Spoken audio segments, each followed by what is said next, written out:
In the quiet town of Willowbrook, nestled amidst rolling hills and whispering forests, lived a young woman named Sarah. Sarah was the kind of person who always saw the best in others, often to her own detriment. She had a heart of gold and a smile that could light up even the darkest of days. But behind that radiant facade lay a deep-seated fear, a fear of being alone. It wasn't that Sarah couldn't be by herself, she cherished her moments of solitude, but rather the fear of never finding someone to share her life with, to laugh with, to cry with, to grow old with. And so, when Mark came into her life, she clung to him like a lifeline.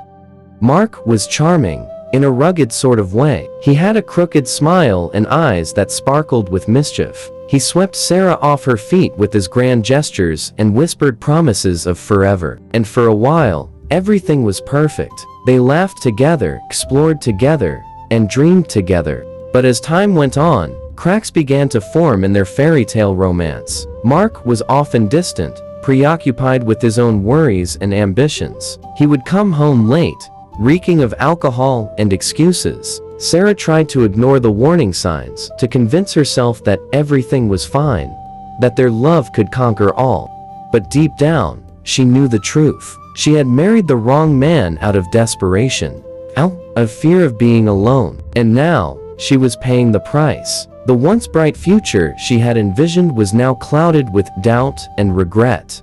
Yet, despite it all, Sarah couldn't bring herself to leave. She clung to the hope that things would get better, that the man she fell in love with would resurface from the depths of his own turmoil. And so, she stayed, trapped in a cycle of longing and disappointment. But as the days turned into weeks, and the weeks into months, Sarah began to realize that she couldn't continue living this way. She deserved better than a love that left her feeling empty and unfulfilled. And so, with a heavy heart and tears streaming down her cheeks, she made the hardest decision of her life. She would leave Mark. She would reclaim her independence and rediscover the strength within herself to forge a new path, one free from the chains of desperation and fear. And as she took that first step towards freedom, she knew that no matter what lay ahead, she would never again settle for anything less than true love, the kind that lifts you up and makes you whole. But the journey to that realization was far from over.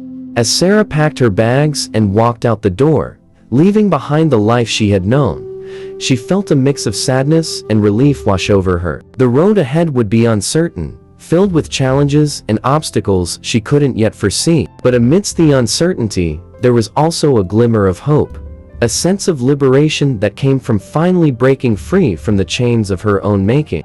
In the days and weeks that followed, Sarah embarked on a journey of self-discovery. She traveled to distant lands, met new people, and experienced life in ways she never thought possible. And with each new experience, she grew stronger, more confident in her own worth, and more determined to never again settle for anything less than she deserved. Eventually, Sarah found love again, this time with someone who cherished her for who she truly was, flaws and all. Together, they built a life filled with laughter, love, and endless possibilities. And as she looked back on her past, Sarah realized that her greatest mistake had been marrying the wrong man out of desperation. But from that mistake came the greatest lesson of all. The moral of Sarah's story is this: desperation should never be the driving force behind our decisions, especially when it comes to matters of the heart. True love cannot be forced or manufactured, it must be nurtured and cherished, built upon a foundation of mutual respect, trust, and understanding. And when we learn to love ourselves enough to walk away from toxic relationships, we open ourselves up to the possibility of finding the kind of love that sets our souls on fire and makes life worth living.